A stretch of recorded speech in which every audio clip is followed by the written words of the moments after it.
Hello, my name is Jay, and I'm the office manager of Barrie Ocular Surgery. You have recently had your cataracts assessed by our eye surgeon, and you are a candidate for cataract surgery. If you are not given a surgery date, we will be emailing you or calling you with that information. Over the next few minutes, we'll be discussing how to properly fill out the forms I was giving to you in this brown package here. On the front of the package, you will find your surgeon's name, which eye you'll be having your surgery. If you're having both eyes done, you would have 2 packages. My name is Caitlin, and I'm the ophthalmic medical technologist at Barrie Ocular Surgery. Over the next few minutes, we're going to be going over this package with you. For step 1, you just need to fill out all the forms. Step 2 does not apply to you, and for step 3, you just need to bring the entire completed package with you on the day of your surgery to the hospital. If you don't have the package with you, they're not going to do the surgery, so make sure you bring it. The first sheet we have here is the consent form. It's called Statement to Operative Procedures. On the first line, make sure you fill your first and last name. On the second part, talking about what procedure you are doing, make sure you write left cataract extraction and intraocular lens implant. If you're doing the right eye, just make sure you use changes to the right eye. And the procedure to be performed on myself, the patient, and by the doctor. So you fill out the doctor's name, the last name. Also in this section here, you fill out the doctor's name. At the bottom, make sure you date it, put the time, and your signature there as well. This form is called Preparing for Your Day of Surgery. Make sure you read this form thoroughly. However, I'll highlight a few important items.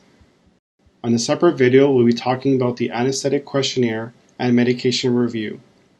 The day before your surgery, you'll be getting a call between 12:30 and 4 p.m. All patients are asked to come in 1.5 to 3 hours prior to surgery time. After your surgery, you'll be coming back to our office for a same-day follow-up appointment. Next page, talking about what you can and can't. So make sure you do not eat anything after midnight, including chewing gum. You can drink clear fluids up to 1 hour before your arrival time. Again, make sure you read the entire package thoroughly. Next is the Anaesthetic Questionnaire. Make sure you fill out the boxes yes or no, whatever applies to you, and if you need to explain, there's a window right beside it. There are 2 pages. This form is the Presurgery Medication Review.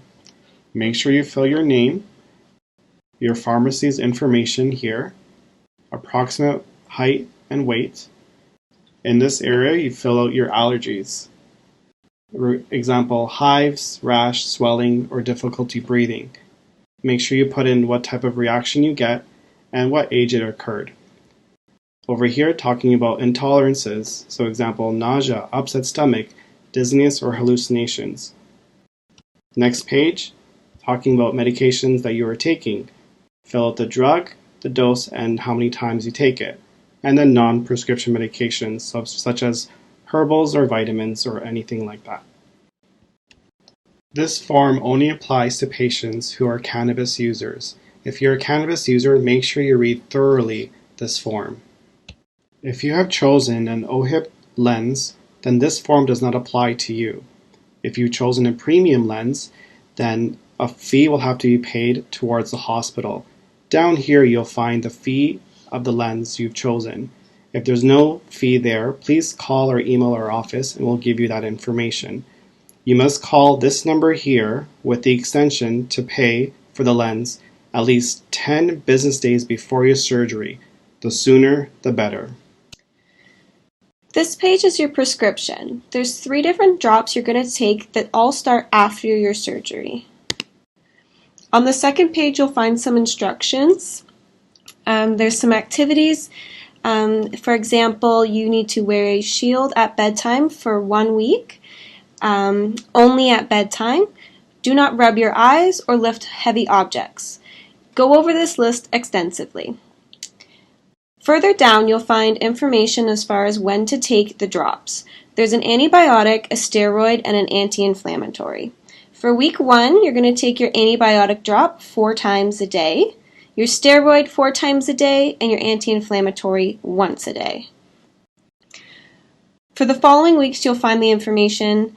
Your antibiotic you no longer take after week 1, and your steroid you're going to decrease week after week.